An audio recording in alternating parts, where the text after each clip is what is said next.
Hola, bienvenue dans Je suis potentiel, ton podcast de développement personnel. On se retrouve aujourd'hui pour un nouvel épisode qui va porter sur mon ADN, ce derrière quoi je cours depuis toujours et ce qui est évidemment déjà en moi depuis toujours parce que en général quand quelque chose nous attire, c'est que c'est déjà en nous et que ça ne cherche qu'à s'exprimer. J'ai nommé l'indépendance. J'aimerais bien qu'on discute de la perception de l'indépendance qui est propre à chacun. J'ai du coup ma propre perception qui est très différente de ce qu'on nous a vendu. Souvent, quand on est petite fille, on entend beaucoup les adultes, dans mon cas, ma maman particulièrement, nous dire « Sois indépendante, ma fille, c'est très important pour toi ». Vraiment, on nous pousse à courir derrière cette indépendance. C'est pas un truc qui est inné, on nous encourage à être des femmes indépendantes. Bon, ça vient pas de nulle part, on le sait, les femmes sont indépendantes depuis peu. Et indépendante, bon, ok, il y a eu des grandes avancées, super, comparé à nos grands-mères ou nos arrière-grands-mères, on a nos propres comptes en banque, on peut travailler, on peut voter, etc. Il y a eu de grandes avancées en termes d'indépendance, mais je pense qu'il y a encore beaucoup de travail dans le sens où on nous a fait croire que l'indépendance était une certaine chose dans un certain but, selon moi un but de manipulation. Chacun a son avis sur la question, mais ça arrange bien les géants plein de thunes là-haut qui nous embauchent de nous faire croire que être indépendante, c'est avoir un CDI avec un salaire qui tombe tous les mois après avoir fait de grandes études. Et c'est ça qu'on nous a vendu, en tout cas pour ma génération, je sais que je suis pas la seule dans ce cas, on nous a dit sois indépendante ma fille, fais des études, trouve un CDI, gagne ton argent. Ça semble être une très bonne idée, ça semble génial. Et il y avait aussi ce discours beaucoup de mets de côté, mais fais des économies qui encourage cette énergie du manque de je vais manquer un jour, tôt ou tard je vais manquer, tôt ou tard je vais me retrouver dans la merde, il faut que j'anticipe. Mais surtout ce qui me dérange, c'est que tout ça c'est drivé par notre société de consommation qui nous encourage à travailler, passer notre temps à travailler pour avoir juste assez pour pouvoir dépenser et alimenter du coup la société. Et on nous fait croire, on nous fait miroiter que ce CDI nous apportera donc la liberté, l'indépendance, alors qu'au final, c'est un cercle vicieux parce que tu as tout juste de quoi subvenir à tes besoins et aussi on te crée des besoins, clairement, on t'encourage à dépenser, faire des crédits dans ci, dans ça, en te faisant croire que ça va te rendre plus heureuse. Et du coup, tu es dans un cercle vicieux où tu te retrouves dépendante de ton travail, dépendante de certaines choses que tu as l'habitude d'acheter. En fait, c'est un cercle vicieux parce qu'en fait, on te rend du coup dépendant de ton travail, du salariat, du système, et parce qu'on t'a dit que ton indépendance venait de cette dépendance. Donc bref, ce n'est pas une indépendance.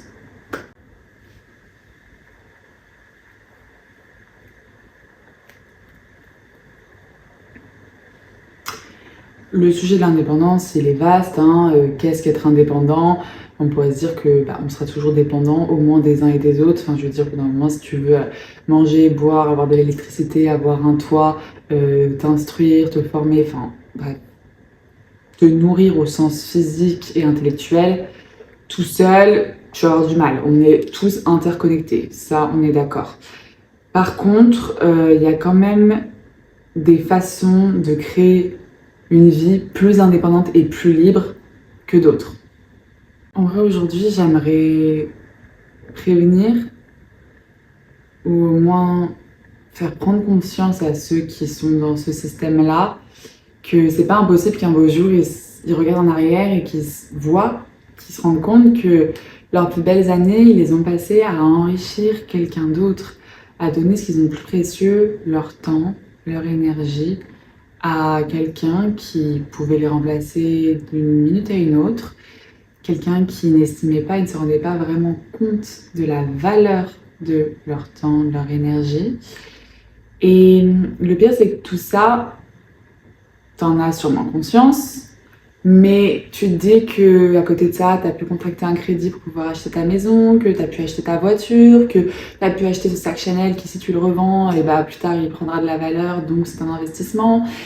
Tu vois, tu as construit dans le matériel parce que on t'a vendu que la sécurité venait du matériel. On t'a vraiment fait croire ça. Alors qu'en réalité, même si je ne dis pas du tout que c'est ce qui va se passer, enfin, demain, si l'État veut réquisitionner ta maison, elle le fait. Ta voiture, c'est génial, hein, au début, elle est bien belle, elle marche bien. Elle perd de la valeur au fil des années, il va y avoir des réparations à faire. Au bout d'un moment, elle marche plus. Enfin bref, c'est pas quelque chose qui est durable dans le temps. Donc ça te procure une forme d'indépendance, on est d'accord, mais sur courte durée. Si je te mets en parallèle avec le permis de conduire, tu vas peut-être pouvoir voir où je vais t'amener. Quand tu vas passer le permis de conduire, alors oui, ça va être un investissement dans quelque chose d'immatériel, que tu n'auras rien de physique entre les mains. Peut-être que même tu as ton permis de conduire et tu n'as pas de voiture, tu as l'impression qu'il ne te sert à rien. N'empêche que cet investissement-là, tu vas mourir avec. Personne ne pourra te l'enlever. Toute ta vie, tu sauras conduire. Et ça, tu vois, pour moi, entre j'ai une voiture et je sais conduire, j'ai appris à conduire, il y en a un des deux qui apporte une indépendance durable et une indépendance indépendante.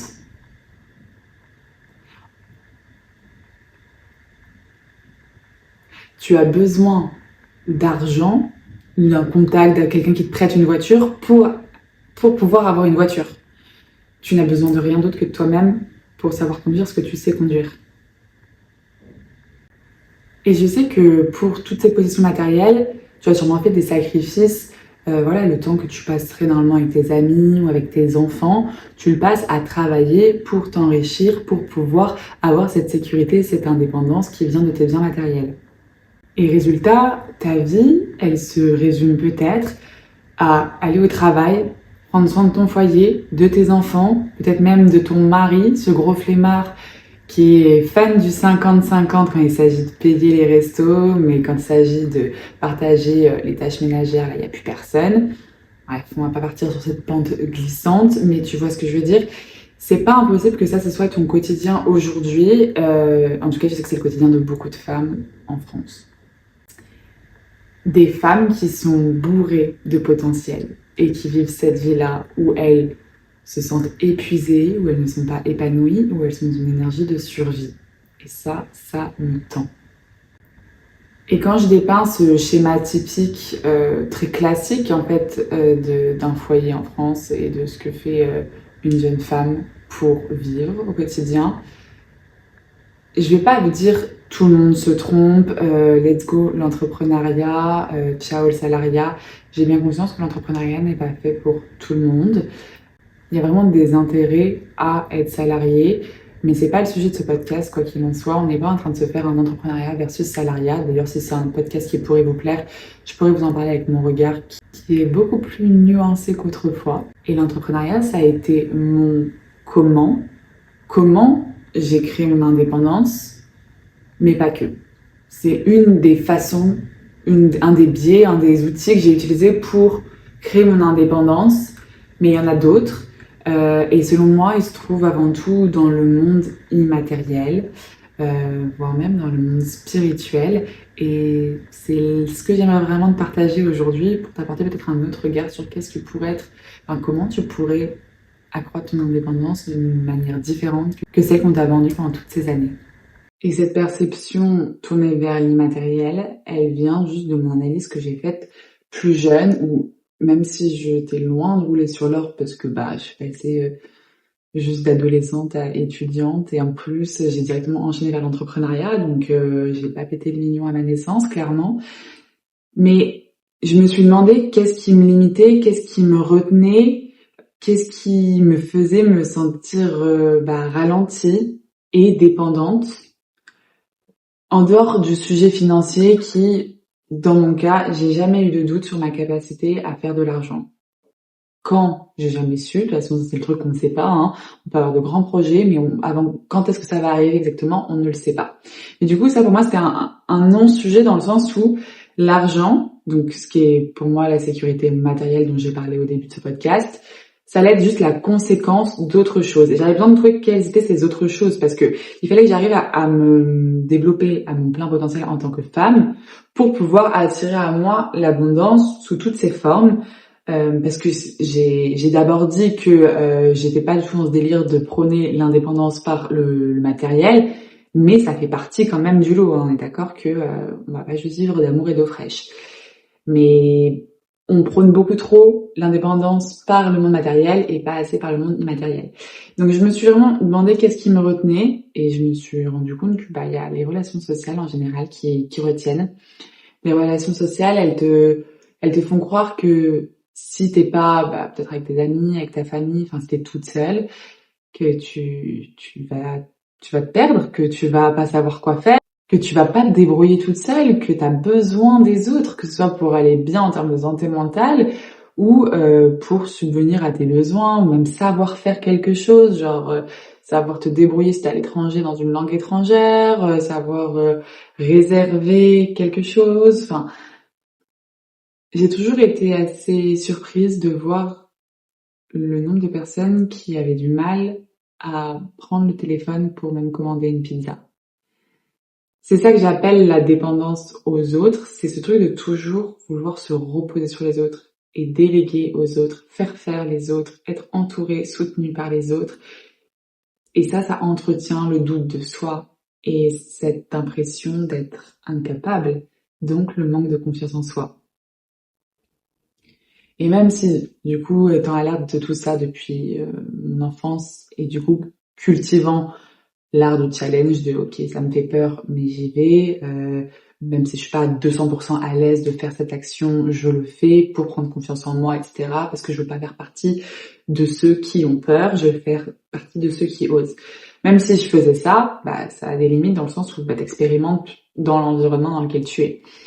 Donc, pour pouvoir vraiment créer cette séparation avec la dépendance liée à mon entourage, je suis partie seule à l'autre bout du monde.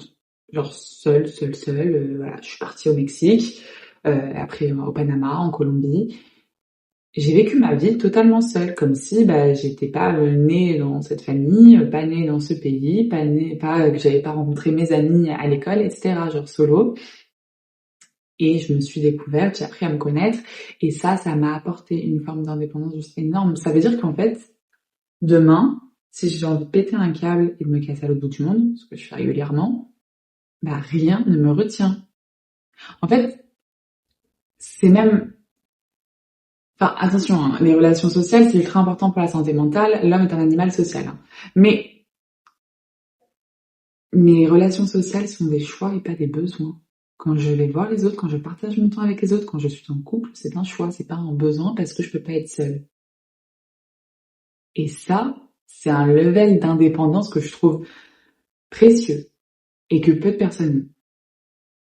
Et ça va avec le fait, selon moi, de savoir reconnaître lorsque tu es dans un environnement qui n'honore pas ta valeur, qui ne voit pas ta juste valeur, qui ne te respecte pas, où tu es tiré vers le bas. C'est seulement si tu as un amour-propre assez élevé et que tu cultives cette indépendance, genre le fait de te sentir heureuse seule, de ne pas avoir besoin des autres, que tu as une capacité du coup de claquer la porte et de dire ciao, je reste pas quelque part où je ne suis pas respectée, où on franchit mes limites, où on me rabaisse, etc. D'où l'importance vraiment d'être indépendante pour pouvoir s'élever. C'est vraiment se rendre compte que quand tu quittes un lieu où tu n'es pas vu à ta juste valeur, tu ne perds rien.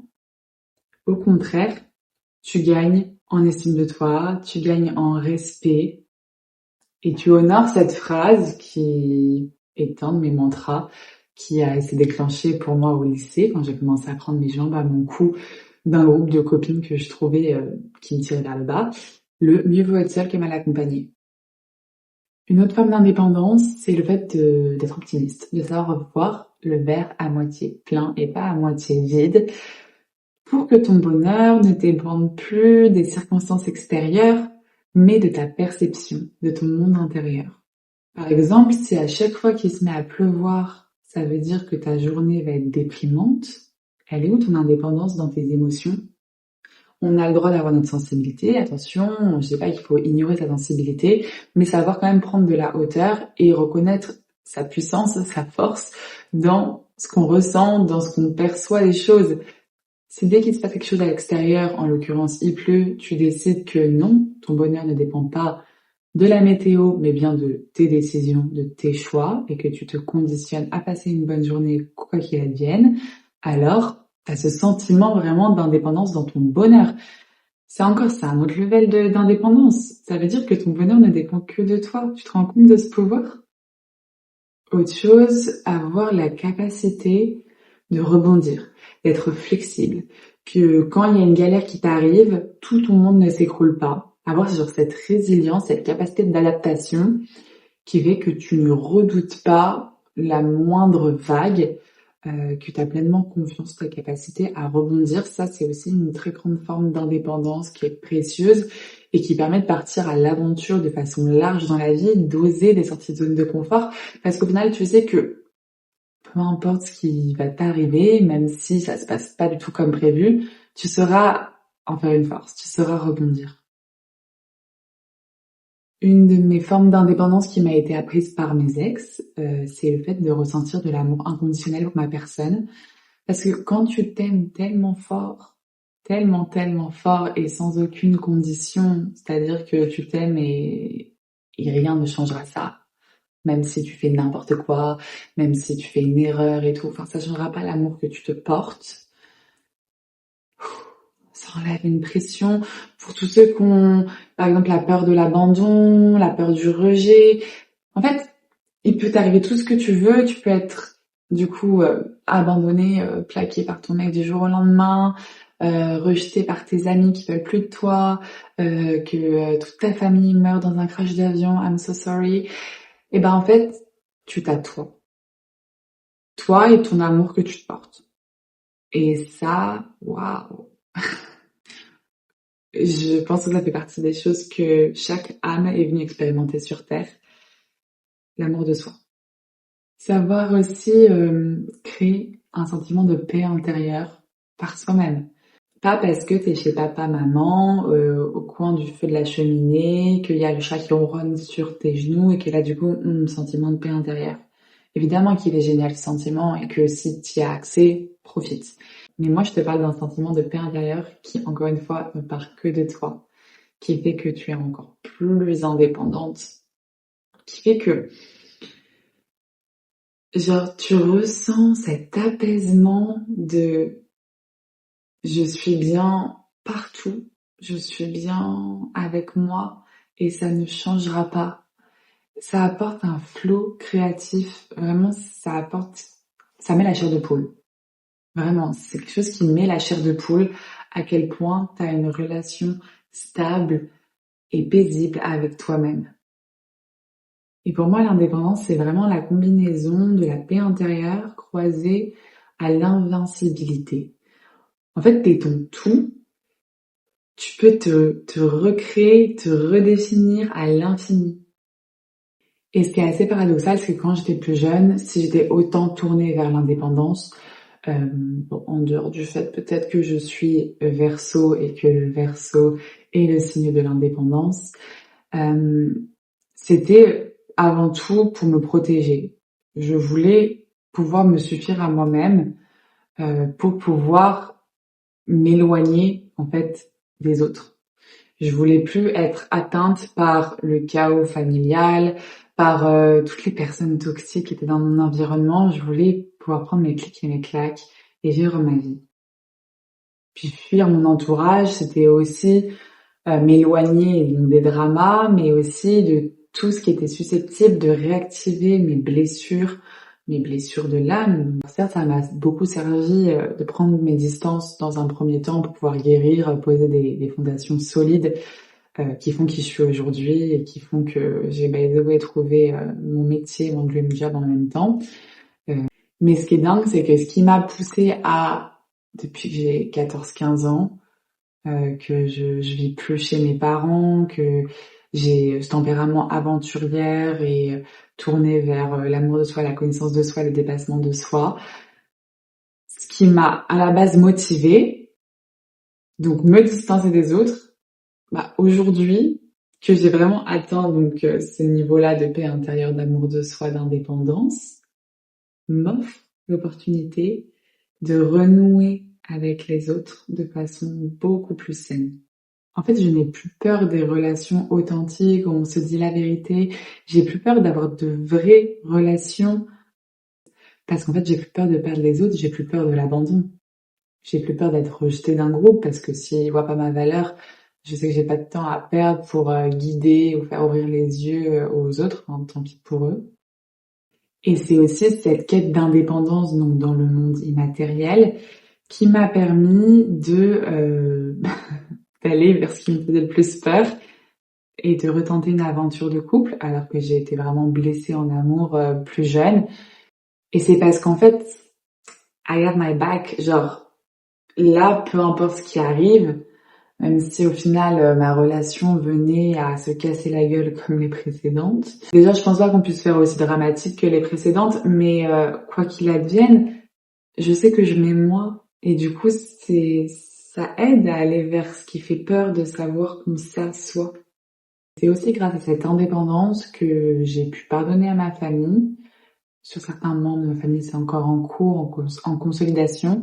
Mais par exemple, mon père, qui a été à la cause de mes plus grandes douleurs, du moins dans mon enfance, j'ai pu lui pardonner et reconstruire une relation saine avec lui.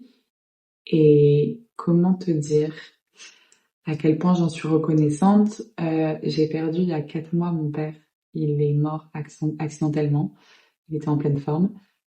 Et pendant ces dernières années, au lieu d'être dans une relation conflictuelle, on avait une relation qui s'améliorait vraiment, qui se reconstruisait grâce à mon indépendance.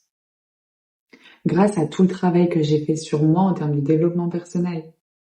Donc, c'est pour moi le meilleur des investissements en tant qu'humain que d'investir sur soi, d'investir dans ton indépendance émotionnelle, dans ton indépendance en termes de bonheur, de ce que tu t'apportes, parce que du coup, tu n'as plus peur de te confronter aux autres, parce qu'ils peuvent que ajouter à ton bonheur, ils peuvent plus t'enlever ton bonheur.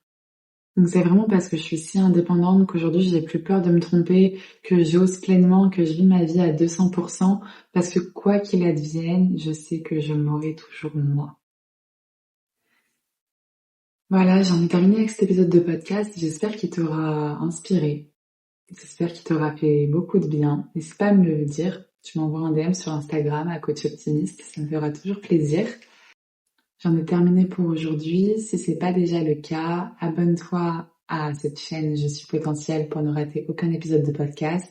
Laisse-moi un like, un commentaire, partage cet épisode pour diffuser ce message, ça m'aiderait énormément. Je te fais des gros bisous et je te dis à la semaine prochaine pour un nouvel épisode.